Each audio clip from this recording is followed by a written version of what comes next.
কসম খেয়ে বলি আল্লাহর কসম, আল্লাহর কসম, আল্লাহর কসম, আল্লাহর কসম, আল্লাহর কসম, কুরআন কারীমের একটা মাত্র সূরা যদি সূরা ফাতিহা ধরা হয়, যদি শুধু সূরা ফাতিহাটাকেই কোরআন ধরা হতো, যদি সূরা ফাতিহার একটা শব্দ ইহদিনাস সিরাতাল মুস্তাকিমকে কোরআন ধরা হতো, আল্লাহর কসম গোটা মানবতার জন্য হেদায়েতের জন্য যথেষ্ট হতো। আল্লাহর কসম, আল্লাহর কসম, আল্লাহর কসম, একটা সূরা সূরাতুল ফাতিহা, শুধু এই সূরাটা যদি আসমানের উপরে রেখে দিত, সাত আসমান ভেঙে জমিনের সাথে মিশে যেত। আজকে তেলাওয়াত করছে এই যে আসার পরে, লাউ আনজালনা হাযাল কুরআন আলা জাবাল লারাআইতাহু খাশিআন মুতাসাদ্দিআন মিন খাশিয়াতিল্লাহ ওয়া তিলকাল আমসালু নাদরিবুহা লিন-নাস লাআল্লাহুম ইয়াতাফাক্কারুন। যদি আমি এটাকে পাহাড়ের উপরে রেখে দিতাম, পাহাড় মিশে যেত জমিনের সাথে, পাহাড় টুকরো টুকরো হয়ে যেত। ইন্না আরাদনা আল-আমানাতা আলাস সামাওয়াতি ওয়াল আরদি ওয়াল জিবাল, আমি দিতে চেয়েছিলাম কোরআনকে, আসমানকে বলেছিলাম ধরো ধরো, জমিনকে বলেছি ধরো ধরো, পাহাড়কে বলেছি ধরো ধরো, ফাআবাইনা আন ইয়াহমিলনাহা ওয়া আশফাকনা মিনহা। আসমান কাঁপতে শুরু করেছে, জমিন কাঁপতে শুরু করেছে, পাহাড় কাঁপতে শুরু করেছে। ওয়া হামালাহাল ইনসান, এক বাচ্চা মুহাম্মদ ইবনে আব্দুল্লাহ দাঁড়িয়ে বললেন আমি উঠাবো। যদি কোরআনকে সাত আসমানের উপরে রেখে দিত, সাত আসমান ভেঙে যেত, সাত জমির উপরে রেখে যেত, সাত জমিন ভেঙে যেত। দেখেন রব্বে কারীম এই বাচ্চাগুলোর সিনাকে কোরআন বহন করার যোগ্যতা দিয়ে দিয়েছেন। সুবহানাল্লাহ বলে, এই বাচ্চাগুলোর সিনাকে কি দিয়েছেন বলে? কোরআন বহনের যোগ্যতা দিয়েছেন। যদি পুরো পৃথিবী এদের পা ধুয়ে ধুয়ে পানি পান করে অল্প হবে। এদের সিনায় রব যে কোরআন দিয়েছেন তার এক পৃষ্ঠার দাম কত? না না, রাখেন এক পৃষ্ঠা, তার এক আয়াতের দাম কত? রাখেন এক আয়াত, তার এক শব্দের দাম কত? এক শব্দ আল্লাহর কসম, আল্লাহর কসম জান্নাতুল ফিরদাউসের চেয়েও বেশি। আপনার কাছে মনে হবে হুজুর আবেগে বলতেছে, দলিল ছাড়া মনে হবে। হুজুর মনে হয় আবেগে, আবেগ তাড়িত হয়ে এত বড় শব্দ বলে ফেলেছে। আপনি বলবেন কোরআনে কারীমের একটা শব্দকে আরশের চেয়েও দামি বললেন কেন? আপনি জান্নাতের চেয়ে দামি বললেন কেন? এজন্য বলেছি কারণ কোরআন হলো গায়রু মাখলুক আর জান্নাত হলো মাখলুক। কোরআন হলো ক্রিয়েটেড বাই দ্য আল্লাহ আর জান্নাত হলো ক্রিয়েটেড বাই দ্য আল্লাহ। কোরআন হলো ফ্রম দ্য আল্লাহ। জান্নাত হলো আল্লাহর বানানো আর কোরআন হলো আল্লাহর সিনা থেকে উচ্চারিত। কোরআন আল্লাহর সিনা থেকে বের হওয়া। জান্নাত আল্লাহ তাআলার কুন দিয়ে হয়ে গেছে, কুন ফায়াকুন দিয়ে হয়ে গেছে। কোরআন কুন ফায়াকুন দিয়ে হয় নাই, কোরআন রব্বে কারীমের সিনা থেকে বের হয়েছে। সুবহানাল্লাহ। আমি যে এখন কথা বলছি এটা কুন ফায়াকুন দিয়ে হচ্ছে না, এটা এখান থেকে বের হচ্ছে। সুবহানাল্লাহ। আমি এখন চুপ থাকি না, আপনারা সবাই কন্যা হুজুর ওয়াজ করেন, কন্যা চাই অনেক।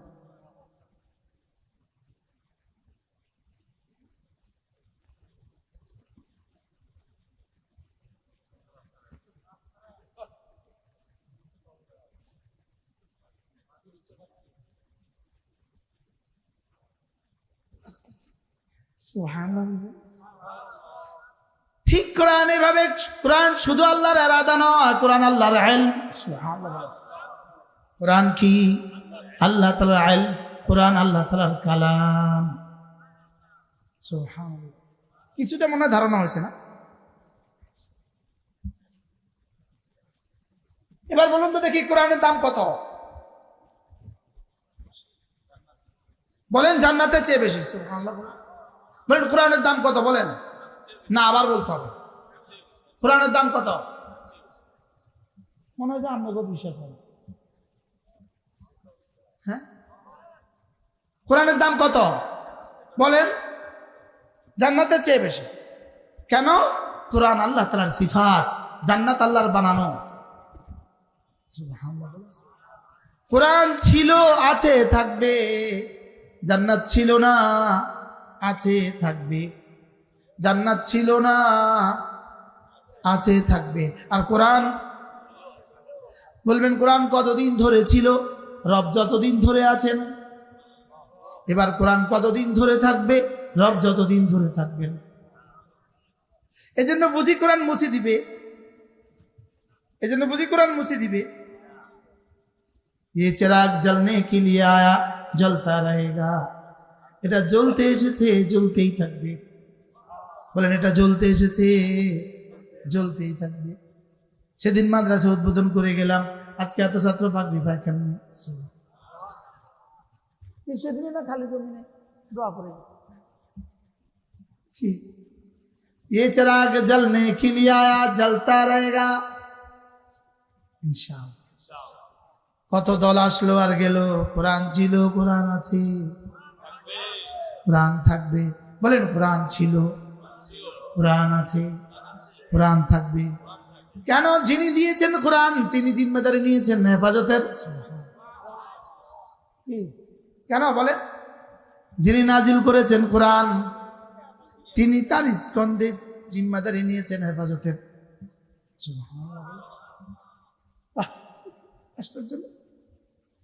যিনি নাজিল করেছেন কোরআন,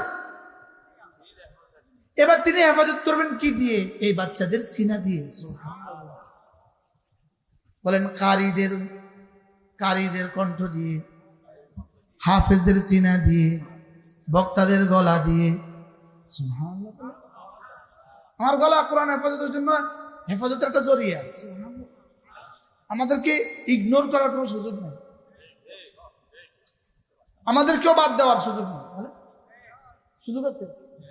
আমরা বলেছি বলেই তো তার বাবা তাকে হেফজখানা দিয়েছে, এরকম না? এখানে মনে মনে কি অনেকে ইতিমধ্যে মনে মনে ভাবনা শুরু করে দিয়েছি না, আমি আমার ছেলেকে বানাবো। ভাবছে না? বলেন তাহলে বুঝাই গেছে হেফাজত করবি কি দিয়া? দায়ীদের দাওয়াত দিয়া, বক্তাদের ওয়াজ দিয়া, ফকির ফিকহ দিয়া, সুবহানাল্লাহ বলেন, মুয়াজ্জিনের আজান দিয়া, ইমামের ইমামতি দিয়া, হাফেজদের সিনা দিয়া, কারীদের তেলাওয়াত দিয়া, সুবহানাল্লাহ, মুজাহিদের তলোয়ার দিয়া, সুবহানাল্লাহ বলেন। এই সব হইল কোরআন হেফাজতের মাধ্যম। সব কি বলেন? কোরআন হেফাজতের মাধ্যম কি কি হইতে পারে? ওই একবারটা 3 দিন তবলিগে গেছে, 3 দিন তবলিগে গেলে আবার আপনাদের জাঙ্গালিয়া কেউ ওয়াহাবি কইতো না তো? আবার কেউ আবার ওয়াহাবি কইতো না তো? আলহামদুলিল্লাহ, বলবে না। আগামী বছরের মাহফিল নিশ্চিত সভাপতি সাহেব হুজুর ওয়াহাবি, তবলিগের নাম ললি হয়ে যাওয়া। 3 দিন তাবলিগে গেছে, শুধু 3 দিন তাবলিগে গেছে। এই বেচারা আয়েশা বিবিরে বলতেছে, শুনো ছেলেটাকে হিফজ করাবো। হয় না বলে? মাত্র 3 দিন তাবলিগে গেছে। আয়েশা বিবিকে জিজ্ঞেস করে, শুনো মেয়েটাকে আলেম দেখে দিয়ে দিই। বাহ,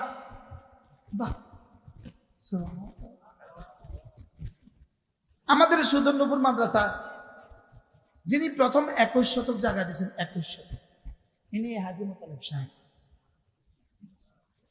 এই জায়গা দেওয়ার পরে ইনার বড় ছেলে হাফেজ হয়ে গেছে, ছোট ছেলে হাফেজ হয়ে গেছে, মেয়েটা আলেম হয়ে গেছে, জামাই হাফেজ আলেম হয়ে গেছে। এবার বলেন এই যে জায়গা দিছে জায়গা, রব সিনায় ঘরে কোরআন পৌঁছা দিছে। নিজে চিন্তা করছেন নি জীবনে আমি শব্দ আশ্চর্য না? তাহলে কোরআন হেফাজতের মাধ্যম, এই বাচ্চারা কোরআন হেফাজতের মাধ্যম। মা তার মেয়েকে কিছু বুঝাতে একটা কসম খাওয়া লাগে না, লেকিন আমরা যে বড় নিমুখ হারাম, আমরা যে আরশে আজিমে মালিকের কথাও আমরা বিশ্বাস করব না। এই জন্য রব এই শব্দটা বোঝাবার জন্য অগণিত অসংখ্য কসম খেয়েছেন। কোরআনে কারীমের এই কসমটা হলো সবচেয়ে বড় কসম। ফালা উকসিমু বিমাওয়াকিন নুজুম ওয়া ইন্নাহু লাকাসামুন লাউ তা'লামুনা আযীম। রব্বুল আলামিন বলেন ফালা উকসিমু, লা শব্দের অর্থ ভিন্ন, এটা আলাদা। মূল আয়াত উকসিমু, আমি কসম খেয়ে বলছি। সুবহানাল্লাহ। বিমাওয়াকিন নুজুম, নুজুম মানে এই মহাশূন্যে যত গ্রহ নক্ষত্র উপগ্রহ আছে। সুবহানাল্লাহ। নুজুম মানে কি বলেন? এই মহাখালায়, এই মহাশূন্যে, এই গ্যালাক্সিতে যা আছে। এবার বিজ্ঞানকে জিজ্ঞেস করেন কত আছে, বিজ্ঞান বলে জানা নাই। বিজ্ঞান বলে কি নাই। আরো মজার বিষয় হলো কয়েল আছে, কয়েল তো সরাও। আপনাদের তো ঠোঁট বন্ধ, আমার তো ঠোঁট চলে, তো কয়েল তো ঢুকতেই না। এই মহাশূন্যে কত কোটি গ্রহ আছে, কত কোটি নক্ষত্র আছে, এটা আল্লাহ তাআলা ছাড়া কেউ জানে না। আরো মজার বিষয় হলো কোটি কোটি গ্রহ নক্ষত্রের জন্য, প্রত্যেকটার জন্য আল্লাহ তাআলা একটা উদয়ের জায়গা, একটা অস্তের জায়গা ঠিক করেছেন। সূর্য যেভাবে উঠে আর ডুবে, প্রতিটা গ্রহ নক্ষত্র প্রতিদিন উঠে আর ডুবে। প্রতিটা গ্রহ নক্ষত্রের উদয়ের জায়গা একটা, অস্তের জায়গা একটা। এবার 365 দিনে 365টা উদয়ের জায়গা, 365টা অস্তের জায়গা। সূর্যের জন্য 365 যোগ 365 সমান সমান 730। চন্দ্রের জন্য 730, মঙ্গল গ্রহের জন্য 730, শুক্রের জন্য 730, নেপচুনের জন্য 730। পৃথিবীতে যত গ্রহ নক্ষত্র আবিষ্কৃত হয়েছে এর থেকে কোটি কোটি গুণে বেশি আরো রয়ে গেছে। এত কোটি কোটি নক্ষত্র এখনো রয়ে গেছে যাদের আলো সৃষ্টির শুরু থেকে আজ পর্যন্ত জমিনে এসে পৌঁছায়নি। আলোর গতিতে, সুবহানাল্লাহ, আলোর গতি, আলোর গতিতে যেই গতি শুরু হয়েছে পৃথিবীর শুরু দিন থেকে, সেই গতিতে আজ পর্যন্ত যাদের আলো জমিনে এসে পৌঁছায়নি। সুবহানাল্লাহ। এবার কত কোটি গ্রহ নক্ষত্র আছে বিজ্ঞান জানে না। যেমন ধরেন আপনি যদি আপনার কম্পিউটারে 9 সংখ্যাটা ঢুকান, 9999999, এক পর্যায়ে সে বলবে তোমার যদি আরো কিছু লাগে তুমি আমার উপরে পাওয়ার বসাতে পারো, আমার কাছে আর জায়গা নাই। এবার পাওয়ারের 9 দেওয়া মাত্রই আগে যা লিখেছেন 9 গুণ হয়ে গেছে। এবার যদি সেখানে আরো 9 দেন 99 গুণ হয়ে গেছে। এবার যদি আবার পাওয়ারের 99 দিয়ে ভরে দেন, এক সময় সে বলবে আমার কাছে আর জায়গা নাই।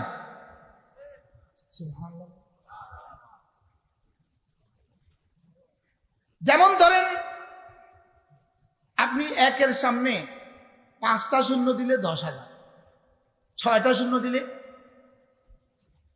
5টা দিলে, 3টা দিলে 1,000, 4টা দিলে 10,000, 5টা দিলে 1 লাখ, 6টা দিলে 10 লাখ, 7টা দিলে 1 কোটি, 8টা দিলে 10 কোটি, 9টা দিলে 100 কোটি, 10টা দিলে 1,000 কোটি, 11টা দিলে 10,000 কোটি, 12টা দিলে 1 লাখ কোটি, 13টা দিলে 1 কোটি কোটি, 10 লাখ কোটি, 14টা দিলে 1 কোটি কোটি, এরপরে আর শূন্য আর 2-4টা দিলে বিজ্ঞান বলবে এই শব্দ বলার শক্তি আমার কাছে নাই।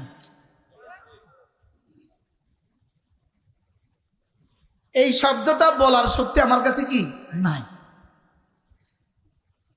তাহলে এবার যদি এই সংখ্যাটা যদি সারা পৃথিবীর সমস্ত কম্পিউটারকে ছাড়া, সুবহানাল্লাহ বলে, যেই পরিমাণ সংখ্যা হবে, ফালা উকসিমু বিমাওয়াকিন নুজুম, এর চেয়েও বেশি সংখ্যক কসম। কি বলছি? আমি যে সংখ্যা আপনাদেরকে বলেছি বিজ্ঞানের থিওরি মতে আমাদের সসীম আকলের সর্বশেষ শব্দ। কি বলছি বলেন, কোনটা সেটা?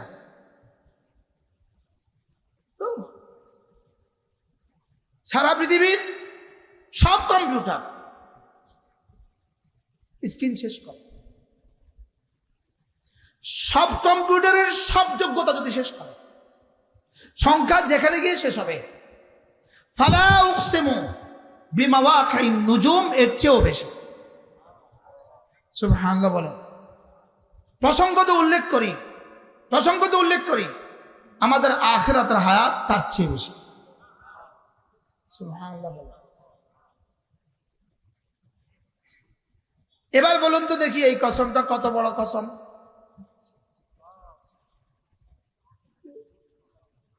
এটাকে আল্লাহ তাআলা বলেন ফালা উকসিমু বিমাওয়াকিন নুজুম ওয়া ইন্নাহু লাকাসামুন লাউ তা'লামুনা আযীম।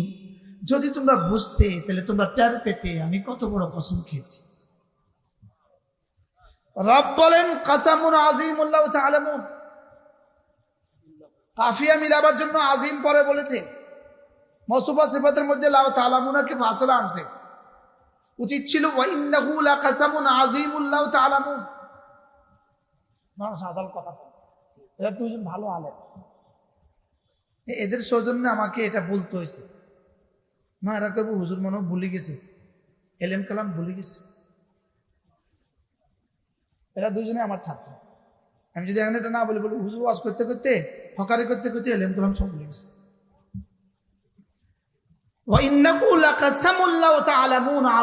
রব্বুল আলামিন বলেন যদি তোমরা বুঝতে তাহলে তোমরা টের পেতে যে আমি কত বড় কসম খেয়েছি। তাহলে কতটা কসম একসাথে খেয়েছেন রব্বে কারীম।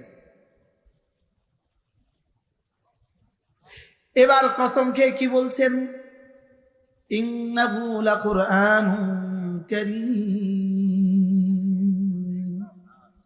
নিশ্চয়ই এই কোরআন দামি। কি বলেছেন বলেন মুখস্থ করেন, আবার বলেন। তাইলে কোরআনে কারীমকে কে দামি বলেছেন? কতটা কসম খেয়ে দামি বলেছেন? হ্যাঁ, এতটা কসম খেয়ে দামি বলার পরেও যদি কেউ বিশ্বাস না করে, এবার রব্বে কারীম নিজেই বলেন হ্যাঁ এরপরেও কি তোমরা বিশ্বাস করবা না? হ্যাঁ, এরপর আয়াত কি? তানজিলুম মির রাব্বিল আলামিনের পর আয়াত কি? আফাবিহাযাল হাদীসি আনতুম মুদহিনুন, এরপরেও কি তোমরা এই কিতাবটা ব্যাপারে ঢিলামি করবা? আল্লাহ আর কি বাংলা কইতো? হ্যাঁ, রব্বুল আলামিন বলেন এরপরেও কি তোমরা এই কিতাব সম্পর্কে ঢিলামি করবা? এরপরেও কি শিথিলতা করবা? এরপরেও কি তোমরা তোমাদের ভাগ্য মিথ্যা সাব্যস্ত করাকেই ভাগ্য বানাবা? এরপরেও কি তোমরা কিতাবটাকে অস্বীকার করবা? আল্লাহ,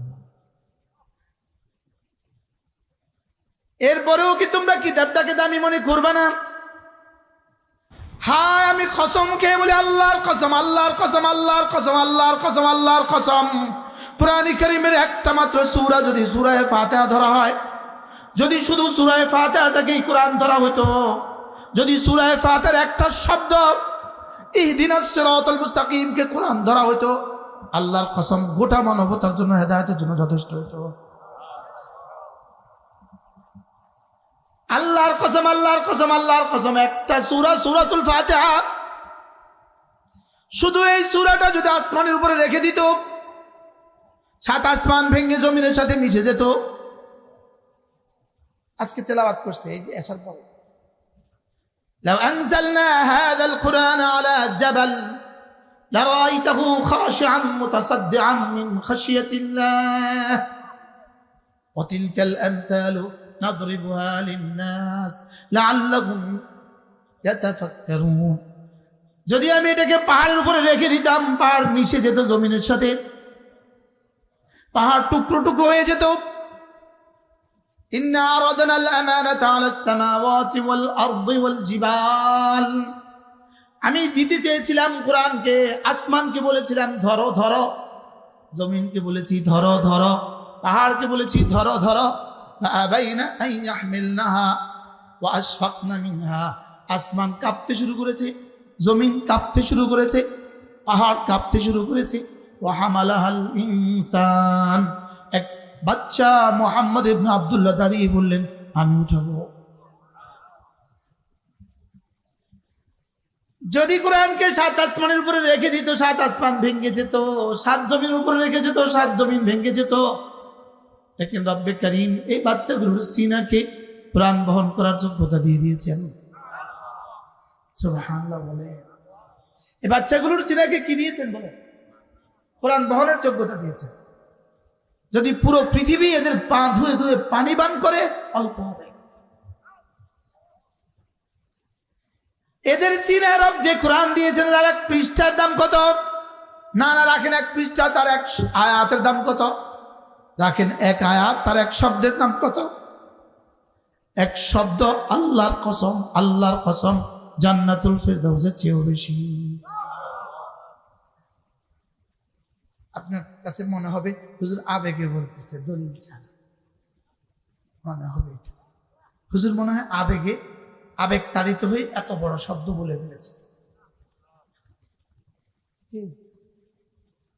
আপনি বলবেন কোরআনে কারীমের একটা শব্দকে আরশের চেয়েও দামি বললেন কেন? আপনি জান্নাতের চেয়ে দামি বললেন কেন? এজন্য বলেছি, কারণ কোরআন হলো গায়রু মাখলুক আর জান্নাত হলো মাখলুক। কোরআন হলো ক্রিয়েটেড বাই দ্য আল্লাহ আর জান্নাত হলো ক্রিয়েটেড বাই দ্য আল্লাহ। কোরআন হলো ফ্রম দ্য আল্লাহ। জান্নাত হলো আল্লাহর বানানো আর কোরআন হলো আল্লাহর সিনা থেকে উচ্চারিত। কোরআন আল্লাহর সিনা থেকে বের হওয়া। জান্নাত আল্লাহ তাআলার কুন দিয়ে হয়ে গেছে, কুন ফায়াকুন দিয়ে হয়ে গেছে। কোরআন কুন ফায়াকুন দিয়ে হয় নাই, কোরআন রব্বে কারীমের সিনা থেকে বের হয়েছে। সুবহানাল্লাহ। আমি যে এখন কথা বলছি, এটা কুন ফায়াকুন দিয়ে হচ্ছে না, এটা এখান থেকে বের হচ্ছে। সুবহানাল্লাহ। আমি এখন চুপ থাকি না, আপনারা সবাই কন্যা হুজুর ওয়াজ করেন, কন্যা চাই অনেক।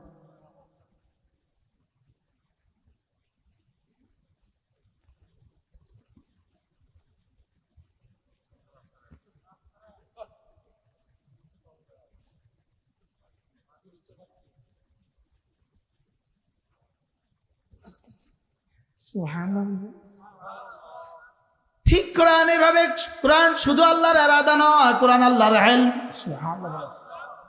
কোরআন কি? আল্লাহ তাআলার ইলম। কোরআন আল্লাহ তাআলার কালাম। সুবহানাল্লাহ। কিছুটা মনে ধারণা হয়েছে না? এবার বলুন তো দেখি কোরআনের দাম কত?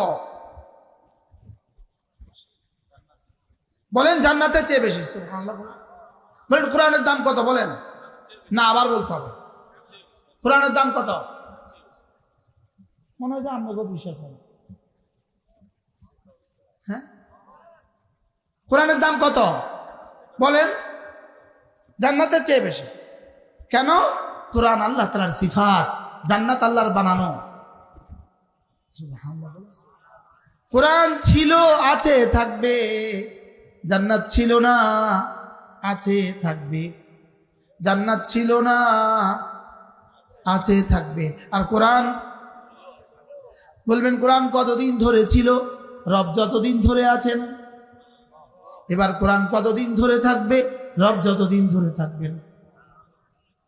এজন্য বুঝি কোরআন মুছে দিবে, এজন্য বুঝি কোরআন মুছে দিবে। ये चिराग जलने के लिए आया जलता रहेगा। এটা জ্বলতে এসেছে, জ্বলতেই থাকবে। বলেন এটা জ্বলতে এসেছে, জ্বলতেই থাকবে। সেদিন মাদ্রাসা উদ্বোধন করে গেলাম, আজকে এত ছাত্র পাকবি ভাই কেমনি? সেদিন না খালি জমিনে দোয়া করে কি ये चिराग जलने के लिए आया जलता रहेगा इंशाअल्लाह। কত দল আসলো আর গেল, কোরআন ছিল, কোরআন আছে, কোরআন থাকবে। বলেন কোরআন ছিল, কোরআন আছে, কোরআন থাকবে। কেন? যিনি দিয়েছেন কোরআন তিনি জিম্মেদারি নিয়েছেন হেফাজতের। কেন বলেন? যিনি নাজিল করেছেন কোরআন তিনি তার স্কন্ধে জিম্মেদারি নিয়েছেন হেফাজতের।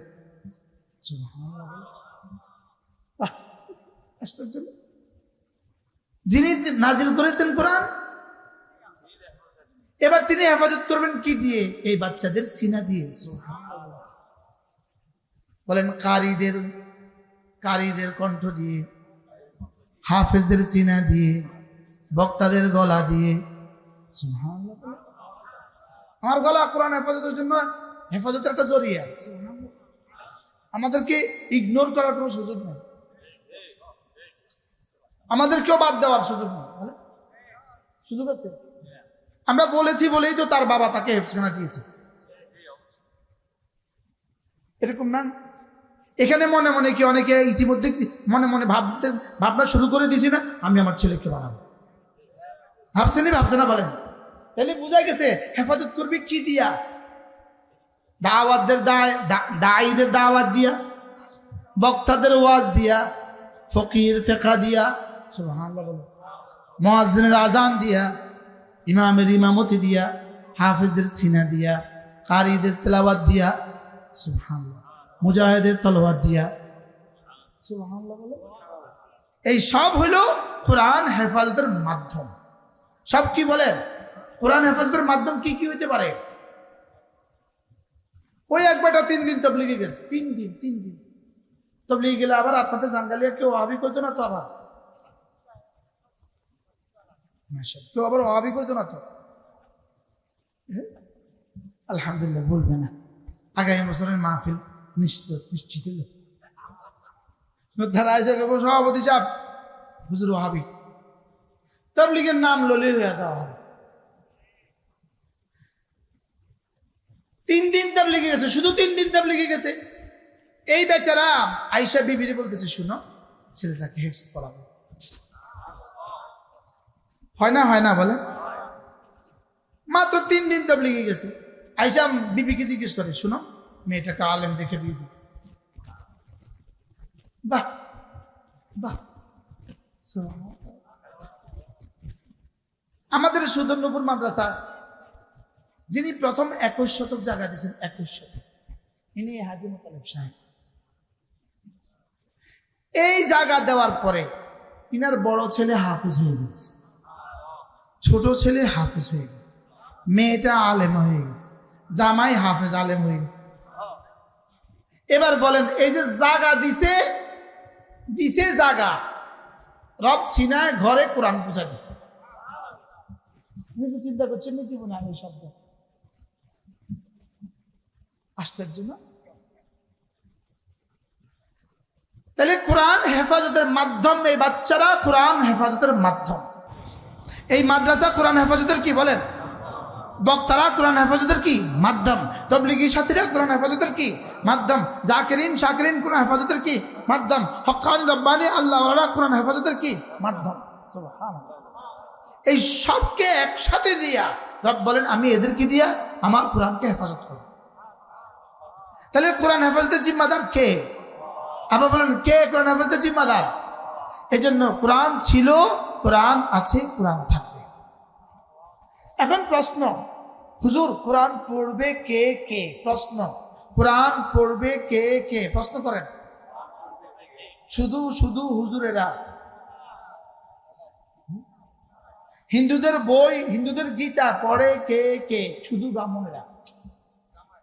ব্রাহ্মণেরা। ওদের রামায়ণ কে কে পড়ে? শুধু ব্রাহ্মণেরা। তো আমাদের কোরআন শরীফ পড়বে কে কে? শুধু হুজুরেরা। আমাদের কোরআন পড়বে কে কে? উত্তর আমি, তুমি, সে। বলেন বলেন, কোরআন পড়বে কে কে?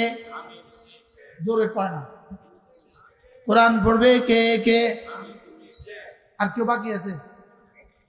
হ্যাঁ, তাহলে আজকে ঘরে গিয়ে বলবেন, শোনো, কোরআন পড়বো আমি, কোরআন পড়বে তুমি, কোরআন পড়বে ও বাচ্চারা। তাহলে কোরআন পড়বে কে কে? হবে আমার দেয় না কে কে? আপনি যে বলবেন আমার বয়স তো 70 হয়ে গেছে, আমি বলবো না, আপনাকেও পড়তে হবে কোরআন। আপনি অনেক ব্যস্ত, না, আপনাকেও পড়তে হবে কোরআন। যদি তিনি প্রধান উপদেষ্টা হন, তাকেও পড়তে হবে কোরআন। তিনি যদি সচিব হন, তাকেও পড়তে হবে কোরআন। তিনি যদি ডিসিও হন, তাকেও পড়তে হবে কোরআন। তিনি যদি এসপি হন, তাকেও পড়তে হবে কোরআন। তিনি যদি ওসি হন, তাকেও পড়তে হবে কোরআন। তিনি যদি সুইফারও হন, তাকেও পড়তে হবে কোরআন। আমি যদি অটোওয়ালা হই, আমাকেও পড়তে হবে কোরআন। আমি যদি শিল্পপতি হই, আমাকেও পড়তে হবে। বলেন কোরআন কে কে পড়বে? বলেন। আবার স্লোগান দিতে হবে তো, কে কে? না, আগে দেখেন আমি আমি আমি, এবার আমার দিকে দেখেন তুমি, এবার ওর দিকে দেখেন সে। বাবা বলেন তো কে কে? আমি আমি আমি কে কে পড়বে? ফয়সাল সাহেব বলেন, শাহজাল সাহেব বলেন, তুমি দেখো আপনি।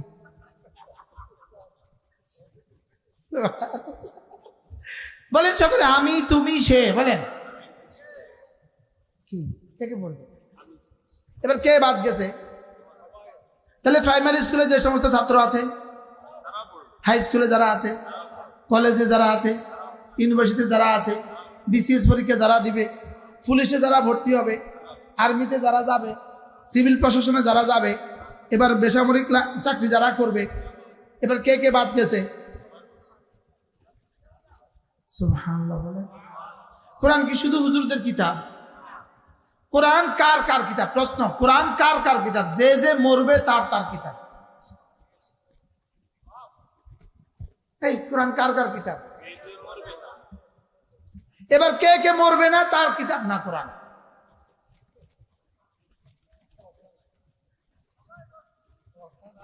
ওয়াজ তো বুঝো, তো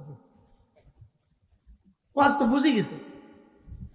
কোরআন কে কে পড়বে? বলেন যে যে মরবে। বলেন বলেন বলেন বলেন, যে যে মরবে না তো কেউ। যিনি ভাগ্যে গেছে এই তো আর মরবে না। হ্যাঁ, যিনি বর্তমানে আছেন উনি তো আর মরবেন না। হ্যাঁ, সবাই তো মরতে হবে। তাহলে কোরআন পড়বে কে কে? সুবহানাল্লাহ। শুধু এই শব্দটা বুঝে নেন যে না, কোরআন আমাকেও পড়তে হবে। আমি যেই বয়সী হই আমাকেও পড়তে হবে, আমি যে যোগ্যতারাই হই আমাকে পড়তে হবে। আমরা আগে আমি আমি আমি তো ছোটখাটো একটা বক্তা না, ছোটখাটো তো বক্তা না না। তো আমরা আগে বলতাম, ভাই আপনার একটা সন্তানকে দিন শিখান। এটা আমরা ভুল বলেছি। আমরা যদি এটা বলি আপনার একটা সন্তানকে ভুল দিন শিখান, আরশের মালিক যেন বলছিল, তোকে কে কইছে আমার তামিমকে তাকসিস করতে? আমি বলছি সকলের জন্য, তুই কস একটা সন্তানকে দিতে, ঘটনাটা কি? তোরাই ফাজলামি করতে কইছে কি? এই জন্য আমরা আমাদের ওই বক্তব্যকে উড্র করলাম, বুঝুর ভুল ছিল।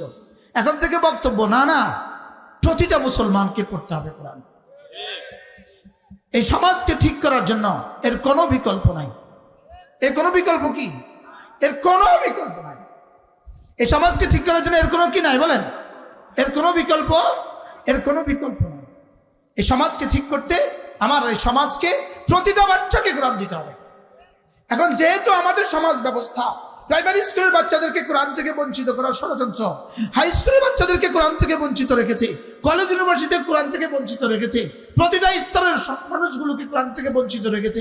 এই জন্য এই সমাজ ব্যবস্থার উপরে ভরসা না করে আমি আমার সিদ্ধান্ত নিব, আমি আমার ছেলে মেয়েকে কোরআন শিখাবই শিখাবো।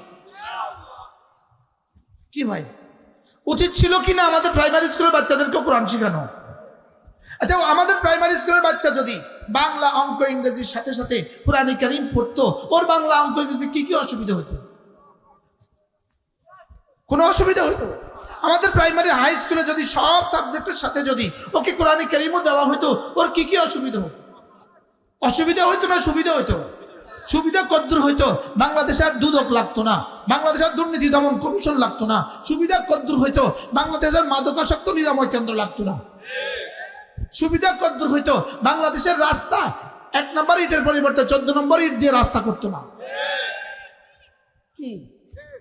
যে ইট পৃথিবীর কোথাও খায় না, সেই ইট বাংলাদেশের রাস্তায় বিছানো হয় না, হয় না? বুঝেন না? যে ইট দিয়ে ওই কন্ট্রাক্টর জালির নিচেও বসে না, উনি ওই ইটটা বিছাই দিতেছে হাই রোডে। রাগ করতেছেন মনে হয়? এই সত্য কথাগুলো না বললে ভালো ছিল। আমাদের দোষ, আমরা অপরাধীদের দেশে নিরপরাধ, এটাই আমাদের অপরাধ। আমাদের একটা অপরাধ আছে, তো অপরাধ না হলে আমরা জেলে যেতাম না। জেলে গেছি কি লিগা? অপরাধীদের দেশে তুমি নিরপরাধ কেন? আপনাকে বুঝে রাস্তা করতে দিছে, আগের রাস্তাটা খুইরা যে ইট বালুগুলো পাইলেন এগুলো সুন্দর করে বিষয় ঢলে দিবেন আর উপরে দিকে ফিস দিয়ে দিবেন, এই জন্য বুঝে আপনারা বরাদ্দ দিছে।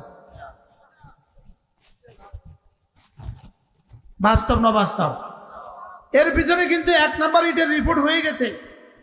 এবার রিপোর্টার কেমন? বুঝেন না কথা? 12 ইঞ্চির কি আর 3 ফুটের কি দিছে, ব্যাসার্ধ দিছে, এটাও কিন্তু রিপোর্ট হয়ে গেছে। এটা রিপোর্ট না হলে ওনার বিল হয়েছে না, কিন্তু উনি একটি লিড দেয় নাই, আগেরটাকে গড়িমসি করে ডালিয়ে দিছে। আছে না নাই বলেন? এই জন্য ডক্টর ইউনূস সাহেব, আপনি আপনার পরিকল্পনা দিয়ে বাংলাদেশকে সুন্দর করবেন, কিয়ামত পর্যন্ত হবে না যদি না এই জাতির কলিজাতে কোরআন না দেন। এই জাতির কলিজাতে ঢেলে দিতে হবে দ্বীনের ভালোবাসা আর দেশের ভালোবাসা। আমরা দেশকে ভালোবাসি, আমরা ইসলামকে ভালোবাসি। বলেন আমরা কাকে কাকে ভালোবাসি বলেন? আমরা বুঝি দেশ টিকে না থাকলে আমাদের মসজিদ মাদ্রাসা টিকবে না, এই জন্য আমরা দেশকে ভালোবাসি। আমার বিরুদ্ধে এখন একটা মামলা আছে, এই মুহূর্তে আমার বিরুদ্ধে একটা মামলা আছে। এটা হলো বাইতুল মুকাররমের দক্ষিণ গেটে বেলা শুক্রবার 1:30 সময় হকি স্টিক দিয়ে বাড়ি দিয়ে আমি তার হাতটা ভেঙে গেছি।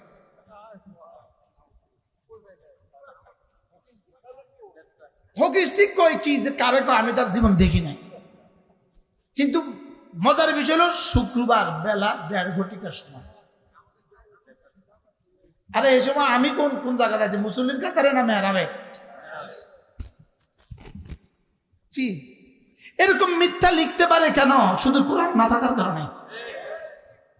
আমি কি বুঝাইতে পারছি? মিশা কি শুধু এখানেই শেষ না, মিশা আরো আছে। আমি দুর্নীতির মামলার তালিকায় আমি 113 নম্বরে আসামি। দুর্নীতির মামলা, দুর্নীতিবাজদের, বাংলাদেশের দুর্নীতিবাজদের তালিকায় আমার নম্বর হলো 113। আমরা ইন্না লিল্লাহি ওয়া ইন্না নাউযুবিল্লাহ। কিতা কম এটাও তাই না। এটা লিখতে পারে কিভাবে? কিসের অভাবে? দেশপ্রেমের অভাবে আর ইমানের অভাবে। বলেন দেশপ্রেমও নাই, ইমানও নাই। এদের কলিজায় কি নাই বলেন? দেশপ্রেমও নাই, ইমানও নাই। এই জন্য আগামী নির্বাচন আমরা তাদেরকে দেখবো যাদের কলিজায় ইমান আছে এবং দেশপ্রেম আছে। আল্লাহ, হুজুর এই ওয়াজটা না করলে ভালো ছিল। হ্যাঁ, কি কইছি কোন? আগামী নির্বাচনে কাকে দোয়া দিবেন বলেন? যার ভিতরে কি আছে? কোরআন আছে, যার ভিতরে ঈমান আছে, যার ভিতরে দেশটাকে ভালোবাসা আছে। ইনশাআল্লাহ আমরা আপনাদেরকে কথা দেই, আমরা ইনশাআল্লাহ বিদেশে বাড়ি বানাবো। বলেন ইনশাআল্লাহ। এদুর কথা আপনারা নিতে পারেন। আমি মাদ্রাসা করার আগে গাড়ি কিনছি। আমি হাজি সাহেবকে বলতাম তাড়াতাড়ি মাদ্রাসা করার আগে গাড়ি কিনে এলো, যেন প্রবেশ করতে না হয়। বুঝলেন না কথা? বাহরহাল সিনায় কোরআন দেওয়া ছাড়া এই জাতিকে বাঁচাবার কোন রাস্তা নাই। কি বলছি বলেন? সিনায় কি দেওয়া ছাড়া বলেন কোন সেক্টরে দেশে সমস্যা নাই? কি ভাই কোন সেক্টরে সমস্যা নাই? আপনি কয় সেক্টর বাঁচাবেন সংস্কার দিয়া? জুলাই সনদে স্বাক্ষর সনদে আমার যাওয়ার দুর্ভাগ্য হয়েছে। এনে যাদেরকে অতিথি করছে আমারও করছে, কিনলে করছে তারা। যখন জুলাই সনদটা পড়তেছিল তখন আমি বলছিলাম মনে মনে, এই সনদ ব্যবহৃত টিস্যুর মতো জাতি মূল্যায়ন করবে না। কারণ যেই সনদে আপনি বিসমিল্লাহ শব্দ লিখতে পারেন নাই, ভুলে লেখে নাই, কেমন ভুলে লেখে নাই না পরিকল্পিত ভাবে? জোরে বলেন না। যেই সনদে এক আল্লাহর উপর আস্থা, এই শব্দটা লিখার মতো যোগ্যতা আপনাদের হয় নাই। বলেন ইসলাম ছাড়া, বলেন ইসলাম ছাড়া, আবার বলেন ইসলাম ছাড়া, কোরআন ছাড়া বাকি পৃথিবীর সমস্ত টেকনোলজি, পৃথিবীর সমস্ত প্রযুক্তি, পৃথিবীর সমস্ত বিজ্ঞান, কোরআন ছাড়া পৃথিবীর সমস্ত জ্ঞান, কোরআন ছাড়া পৃথিবীর সমস্ত জ্ঞান ও বিজ্ঞান কচু পাতার পানি। মনে হয় আবেগ তাড়িত হয়ে আপনি জি বলছেন। এই জন্য তো 1450 বছর আগের কোরআন যেভাবে আছে এখনো আছে, কিয়ামত পর্যন্ত এভাবেই থাকবে। এর বিপরীতে কোনটা আছে? 1000 বছর আগের কোন সংবিধান পৃথিবীর কোন দেশে আছে? 500 বছর আগের সংবিধান পৃথিবীর কোন দেশে আছে? মাত্র 53 বছরের মধ্যে আমাদের সংবিধান 23তম পরিবর্তন, কততম সংস্করণ? এই 5 আগস্টের পরে হবে 24তম সংস্করণ। যেই আসে তার মন মতো করে সংস্কার, বাস্তব না বাস্তব? লেকিন যদি কোরআনের আলোয় আলোকিত হইতো, যেমন ধরেন গত ফ্যাসিস্ট সরকার বাংলাদেশে একটা কাজ করছে, যেটা কেমনি করছে আল্লাহই জানে। এয়ারপোর্টের গায়ে হযরত শাহজালালের নাম রেখে দিয়েছে। না, এয়ারপোর্টের গায়ে যে হযরত শাহজালালের নাম লেখা, যদি না লেখে যদি নিজের দাদার নাম লিখতো কি অবস্থা হতো? থাকতো না, ভাঙিয়ে দিত। নিজের মার নাম লিখতো, নিজের বাপের নাম লিখতো। লেকিন এমন একটা নাম লিখছে এটার সাথে আল্লাহর সাথে সম্পর্ক, এই জন্য এটা আর ভাঙে না। সুবহানাল্লাহ বলবেন। কি লিখছে নাম? আচ্ছা যদি লিখতো হযরত বঙ্গবন্ধু, রাখতো না ভাঙতো? হ্যাঁ, আশ্চর্য কথা না? এটা বুদ্ধি করছে, চরম বুদ্ধি। এমন একটা নাম দিতে হবে রে যেটা যেন না ভাঙে। সারা দুনিয়াতে ভাঙলে ভাঙুক, দেখি সারা পৃথিবীর সমস্ত এয়ারপোর্টে এই নামটা কম্পিউটারে আছে। মনে হয় বুঝেন না? এই নামটা কম্পিউটারে আছে না নাই বলেন? সারা পৃথিবীর সমস্ত এয়ারপোর্টে স্ক্রিনে এই নাম আছে না নাই? তো এইটা যদি বাংলাদেশে ভাঙে, সারা পৃথিবীতে আমরা লজ্জিত হব। যাক, একটা কাম কর, এয়ারপোর্টের গায়ে আমার আব্বার নাম লিখিস না, শাহজালাল এয়ারপোর্ট লিখে। তাইলে বোঝা গেছে আল্লাহর সাথে যেই লাগে এটা টিকে যায়। সুবহানাল্লাহ বলে। এই জন্য কারা বুদ্ধি করি ঢাকা থেকে মাওয়ার এই রাস্তা লিখে দিছে, জাতির পিতা হযরত ইব্রাহিম আসলাম এক্সপ্রেস ওয়ে। সুবহানাল্লাহ, এত বড় করে মাথা থেকে মাথা, প্রবেশ পথে আর বাইরের পথে দুটো জায়গা লিখে দিছে জাতির পিতা ইব্রাহিম আসলাম এক্সপ্রেস ওয়ে।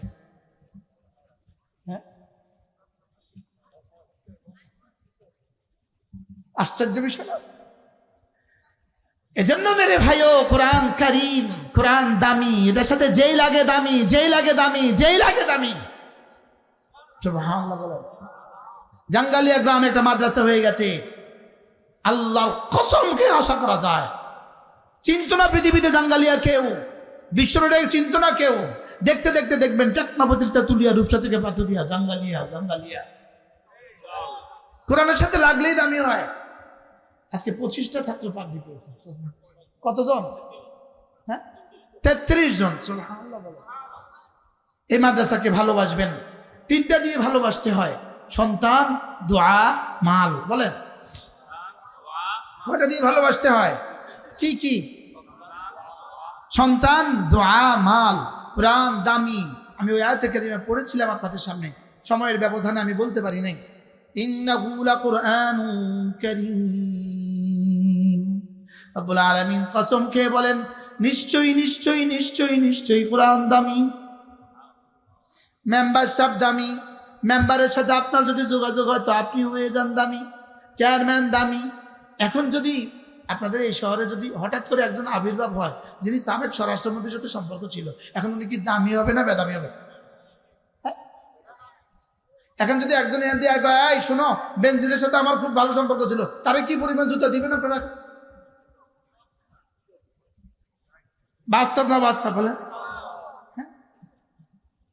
যদি তাদের সাথে কারো সম্পর্ক থাকেও থাকে, এখন মাস্ক পড়ছে দুইটা, এখানে একটা, বলেন না বাস্তব? তাহলে বোঝা গেছে দুনিয়ার এভাবেই হয়, দুনিয়া এটাই হয়। এদের সাথে কারো সম্পর্ক হলে আজকে দামি, কালকে বেদামি, পরশু বেদামি, তরশু দামি, এইটা। লেকিন কোরআনের সাথে যার সম্পর্ক হয় সে চিরদামি হয়। সুবহানাল্লাহ বলেন। বলেন কোরআনওয়ালা, কোরআনের সাথে যার সম্পর্ক সে কি হয়? এই জন্য কোরআন দামি। আমি এক শব্দই আপনাদের সামনে আজকে আলোচনা করছি, সেটা কি বলেন? দামি আর বলবো না, এখন বলবো করিম। বলেন করিম। বলেন আল্লাহ করিম। ইয়া আইয়ুহান নাস মা গাররাকা বিরাব্বিকাল করিম। এবার বলেন ইন্নাহু লাকাউলু রাসূলিন করিম ওয়া মা হুয়া বিকাউলি কাহিন। এবার আল্লাহ বলেন কোরআন কি জানো? এটা হলো আমার রাসূল করিম, আমার রাসূল হলেন করিম। সুবহানাল্লাহ। তাহলে আল্লাহ করিম, রাসূল করিম। এবার বলবো ইন্নাহু লাকাউলু রাসূলিন করিম বি কুওয়াতিন ইনদা যিল আরশি মাকিন। এবার বলেন আমার জিবরিল তিনিও করিম। বলেন আল্লাহ, রাসূল, জিবরিল। ইন্নাহু লাকুরআনুন কারীম। এবার রব বলেন আমার কোরআন কারীম। কয়টা পাইছি বলেন? মুখস্থ করেন। আল্লাহ, রাসূল, জিবরিল, কোরআন। পাইছি তো? এবার আমি বললাম রব্বুল আলামিন এই চারটা কারীমের সাথে যদি কারোর সম্পর্ক হয় আপনি তাকে কি দিবেন? রব বলেন যাও কথা দিলাম, ফাবাশশিরহু বিমাগফিরাতিন ওয়া আজরিন কারীম। রব্বুল আলামিন বলেন যাও কথা দিলাম, তাকে এমন পুরস্কার দিব, এমন পুরস্কার দিব যেটা হবে কারীম। কি শুনতেছেন? কি কি দিবেন? পুরস্কারটা কেমন হবে? কারীম। বলেন পুরস্কারটা কেমন হবে? তাহলে হাফেজে কোরআনদের পুরস্কার কি? তাহলে যারা হাফেজদেরকে ভালোবাসে তাদের পুরস্কার কি? তাহলে হাফেজদেরকে যারা বাচ্চাদেরকে হাফেজ বানিয়েছে তাদের পুরস্কার কি? ওই মার পুরস্কার কি? কারীম। ওই বাবার পুরস্কার কি? কারীম। ওই ওস্তাদের পুরস্কার কি? কারীম। মাদ্রাসা যারা জায়গা দিয়েছে তাদের পুরস্কার কি? কারীম। মাদ্রাসা যারা ইট বালু সিমেন্ট দিয়েছে তাদের পুরস্কার কি? যারা ওস্তাদেরকে বেতন দিচ্ছে তাদের পুরস্কার কি? সুবহানাল্লাহ। তাহলে এটা কারীম। এটার সাথে লাগলেই কারীম হয়। এটার সাথে লাগলেই কি হয় বলেন? বলেন আলোর ছোঁয়ায় গেলেই আলোকিত হয়। কোন অন্ধকারে গেলেই কি হয়? অন্ধকারাচ্ছন্ন হয়। এবার বলুন তো দেখি কোরআনের ছোঁয়ায় গেলেই আলোকিত হয়। তাহলে এখন সিদ্ধান্ত নিব, আমি, তুমি, সে, আমি জীবনে কোরআনে কারীম শিখবো ইনশাআল্লাহ। সব বয়সের মানুষ বলেন আমি শিখবো। বলেন আমি শিখবো ইনশাআল্লাহ। কোরআনে 29টা হরফ আছে। আপনি যদি আপনার হুজুরের কাছে, বাড়ির মসজিদের হুজুরের কাছে, আপনার মসজিদের হুজুরের কাছে ডেলি একটা করে হরফ শিখতেন, 29 দিনে 29টা হয়ে যেত। হয়তো না। তাহলে 29টা হরফ আপনি শিখতে পারলেন না কেন? 29টা হরফের সবগুলো কিন্তু কঠিন নয়, দুই একটা কঠিন। আইন কঠিন, হা কঠিন, সদ কঠিন, দদ কঠিন, আলিফ তো সহজ, বা সহজ, তা সহজ, সা সহজ। যেগুলোতে বাংলা প্রতিশব্দ আছে এগুলো সহজ, যেগুলো বাংলায় প্রতিবর্ণ নাই এগুলো একটু কি, লেকিন এত কঠিন নয় যে আপনি চাইলেও পারবেন না। বলেন এত কঠিন না আমি চাইলেও। তাহলে আমি কোরআনে কারীম শিখবো, এটা হলো প্রথম সিদ্ধান্ত ইনশাআল্লাহ। 2 নাম্বার সিদ্ধান্ত, আমার সন্তানদেরকে আমি কোরআনে কারীম শিখাবো। এরপরে পৃথিবীর যেখানে ইচ্ছা সেখানে দিয়ে দেন, কোনো অসুবিধা আছে? পৃথিবীর যেখানে ইচ্ছা সেখানে দিয়ে আল্লাহ তাআলা যেন এই মাদ্রাসাকে কবুল করেন, মাদ্রাসার সমস্ত জরুরত আল্লাহ তাআলা পুরা করে দেন।